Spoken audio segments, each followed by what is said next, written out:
Today we're going over 6 different ways to play a C major scale, traversing from the 1st position to the 5th position. Follow the lesson for free and pick up all the different ways to do this just from the video, but if you're interested, this is number 57 from my book, Exploring the Fretboard, 100 Exercises for Intermediate Guitar, and there's a link for that in the description. So in the previous exercises, we went over some one-octave scale patterns for C major, and now what we're doing is we're taking a look at some ways that we can combine them. So in all of these exercises, we're taking a C major scale in the 1st position,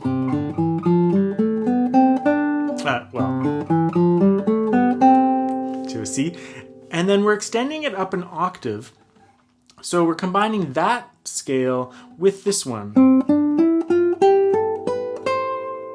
So this C major with this C major, but in various different ways. So let's explore those different ways.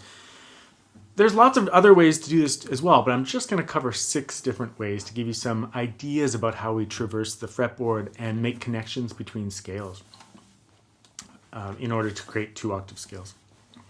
So the first one is a 1st string shift. So we're going to shift up the 1st string in order to accomplish this one.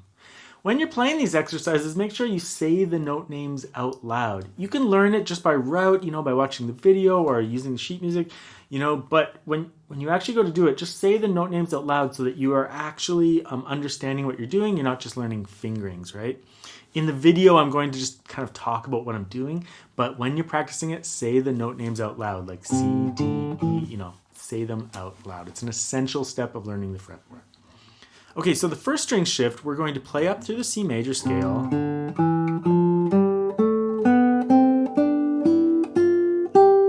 And then shift up that 1st string. So after the C, so we're just using that last part of that upper octave scale fingering.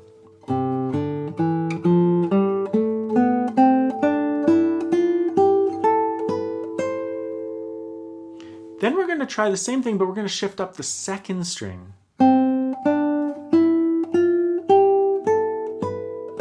When I do the full scale.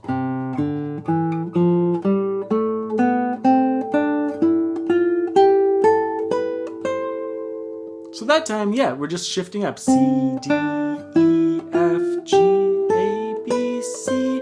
So just a shift up that 2nd string. Just another way of doing it, right? This time we're going to shift on the 3rd string.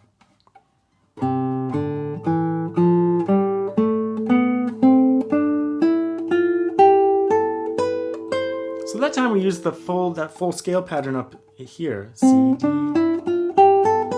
but we just shifted up. G, A, B, C, D, E, F, G, A, B, C. Now, again, like saying the note names out loud makes it much more obvious. If you just learn the fingerings, you're just kind of moving your fingers around. You're not connecting the dots, right? So say those note names out loud so you understand how you shifted up there in terms of the musical alphabet and in terms of the C major scale. The next one is a shift on the 4th string.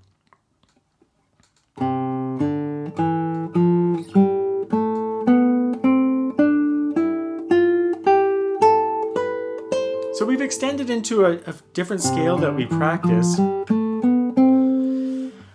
But if I just do it slowly. After the F, so C, D, E, F, G, A, B, C. But then, because we're in 4th position, we just have to do a little squeeze shift there where we put the 1st finger on the E.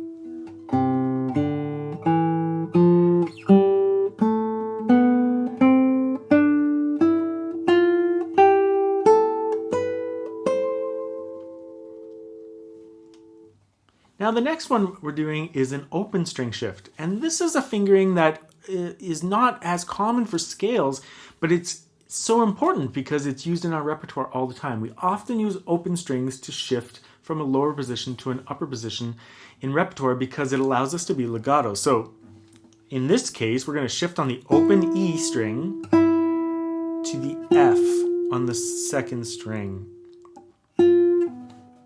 at the 6th fret.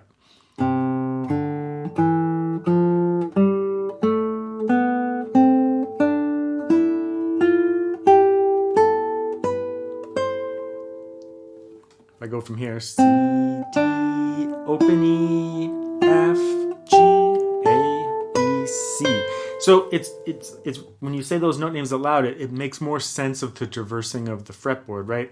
Sometimes it can be confusing to go from like way down here to way up here and to shift to a lower string, even though the pitch is rising. So that can be confusing. But if you say the note names out loud, it's quite clear. C, D, E, F, G. Then it makes a lot of sense. And the open string shift is great in repertoire because while we're moving the left hand up, sound is ringing out with that open string. Whenever you do a shift on a single string, there's going to be a split second when you can't sound because your hand has to let go of the note in order to shift. So open string shifts are just super important for that.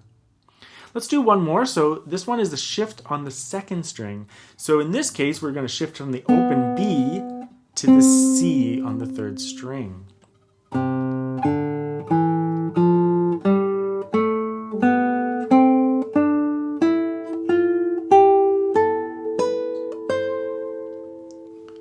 C, D, E, F, G, A, and then open B, C, D, E, F, G, A, B, C. So just another way of traversing up the fretboard. Sometimes that open first string can sound a little bit bright, and in certain situations, it's nice to play that second string. It's a little bit warmer, allowing you to traverse with a little bit more balance of a sound. In repertoire, it usually makes more sense because you're not playing usually a strict scale. There's probably more open strings involved. Tonally, it just sounds, sonically, it just sounds more unified when you do a shift on the open string. Depending on the situation, sometimes it can be really legato and like if you're doing lots of vibrato or something, it can be really nice to shift up a single string as well. There's definitely a place for that as well. It just depends on the musical situation. So yeah, that's 6 ways to traverse from 1st position to 5th position in a C major scale, and it's so applicable to your repertoire or your technique. And whenever you have a passage in your repertoire or your technique for that matter, I encourage you to practice it in different ways like this, because practicing it in different ways like this will expand your knowledge of the guitar, and it's just really interesting to hear the different musical results of shifting in different ways.